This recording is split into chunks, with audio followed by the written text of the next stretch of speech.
Lee sniffed the ground furiously, hot on the trail of their prey and feeling more determined than ever to reach the end of the hunt. She lifted her fox-like head, letting out a series of whooping howls. She called her companion to her side.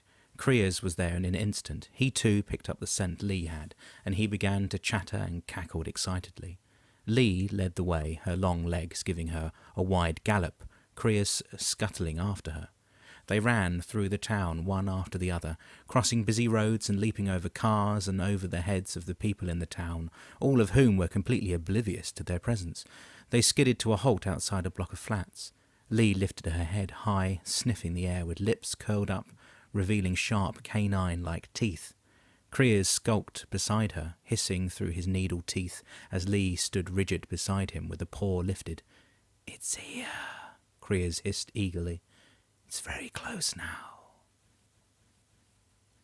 Lucas tensed suddenly, seeing through the window two creatures skulking in the alley just below the window. Two creatures he had not seen before, creatures that were not part of this world. Simultaneously, the beasts lifted their heads, as if sensing his gaze. They spotted Lucas through the window, snarling silently and running out of sight, heading towards the entrance doors of the flat. Lucas slowly straightened, backing away from the window. He began to pant, panicking silently inside. "What's wrong?" Reuben asked, worried-laced his tone. He had not seen what Lucas had seen. Lucas turned to his brother, paling. "They're coming." The explosion caught them completely off guard as the front door was blown inwards. Shards of splintered wood cut the skin of those in the room as they cowered in fear and shock. Ebony lowered her arm she had raised to protect herself, seeing the beasts advancing into the room. She gasped, drawing back in fright. Pokey, seeming to have no sense of safety, rose higher in the air to get a better look at the new arrivals. Kriers circled around from behind Lee, creeping with his body hunched close to the ground. He screeched joyfully at the sight of Ebony, red eyes, pupilless, glaring at her. Lee was the first to attack. Lunging forward, she snatched the toy Pokey from the air and decimated it, shaking it violently from side to side, ignoring Ebony's cry of despair. Lee dropped the lifeless toy. Its spirit now fled. Her attention moved to those within the room. Together, the two creatures attacked, targeting two individuals, the strongest and the weakest beings in the room, Lucas and Lorelei. Lee made a huge jump, leaping in one bound right over the sofa, over the heads of the others, and into the kitchen where Lucas stood. She clashed with his defense, teeth striking a hard object that Lucas had summoned by magic, a sort of short lance, glowing blue in colour. Kriers went straight for Lorelei, but was barreled sideways by Drake as he ran to defend her. Lorelei, shaking and frozen in horror, could only watch. "She can see," Ebony realised with horror, glancing briefly towards her. "She can at last see magic." Drake grabbed the creature by the ears, forcing its small head downwards and away from him. The beast hissed furiously at him through its teeth. It jerked its head from side to side, seemingly trying to break free.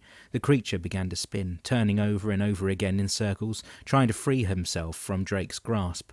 The table in the centre of the room was struck by one of Kriers' flailing limbs. The wood splintered and the glass shattered. Jacob could only watch the struggle helplessly beside Lorelei and Ebony, wishing desperately that his magic would come to him. In the kitchen, Lee swung her head again in attack, but was deflected another 2 times, this time by both brothers fighting now as one. Kriers pushed Drake to the side once more, then, without warning, swung his head sharply the opposite direction. Drake's fingers slipped from the ears of the beast, and he was thrown back when the creature swung its head back again the other way, hitting him and throwing him to the ground. Drake grimaced, picking himself up off the glass-strewn floor. He threw a random spell towards a black creature. The magic struck Kriers on the forehead, but had as much effect as it seemed as a flybite. "You're weak," Kriers hissed. "A weak juvenile guardian." "It can speak?" Drake breathed in shock and awe. Behind him, Jacob stared transfixed as if in trance. Beside him, Lorelei clung to his arm. Her skin was a sickly shade. On his other side, Ebony remained seemingly calm. Lee in the next room had ceased her attacks on the brothers, instead backing off momentarily. Calculating the situation, she began to advance once more into the small kitchen. "What a surprise," she growled as she formed her words with her canine mouth, "to find guardians so young but so strong. What a surprise." Lucas narrowed his eyes at the beast. "What are you?" "Why, I'm a guardian like yourself." Lee gleamed. "What do you want?" Reuben asked. Behind them, Krias knocked Drake off his feet again, trapping and bearing down on him joyfully. He pressed a great clawed hand upon his chest, pushing down with all his weight. Beneath him, Drake gasped for air. "We want," Lee answered, "the girl, the one in black."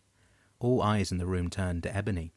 "Or else we kill all of you and take her anyway," the beast Lee finished.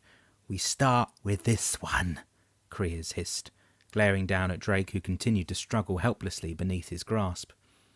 Jacob snapped out of his trance then, blinking several times and shaking his head violently. He moved forward, throwing out his hand. From the centre of Jacob's palm came a fabulously bright blue glowing orb that had no effect whatsoever. The glowing ball of light sailed steadily through the air and out the window. Krias began to laugh hysterically, cackling and howling. The weight he had on Drake lessened slightly, and Drake used this opportunity to free himself.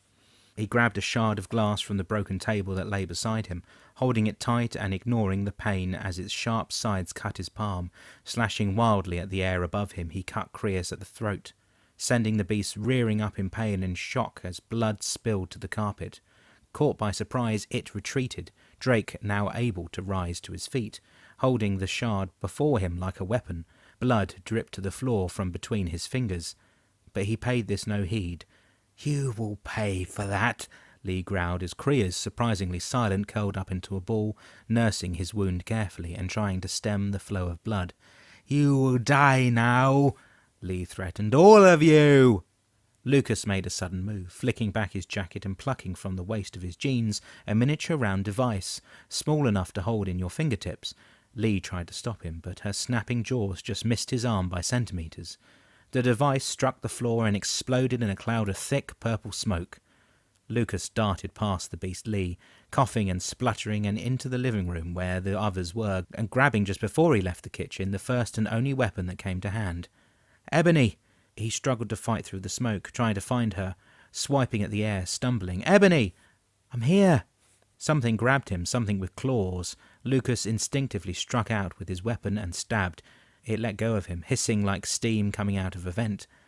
"Lucas!" "Ebony?"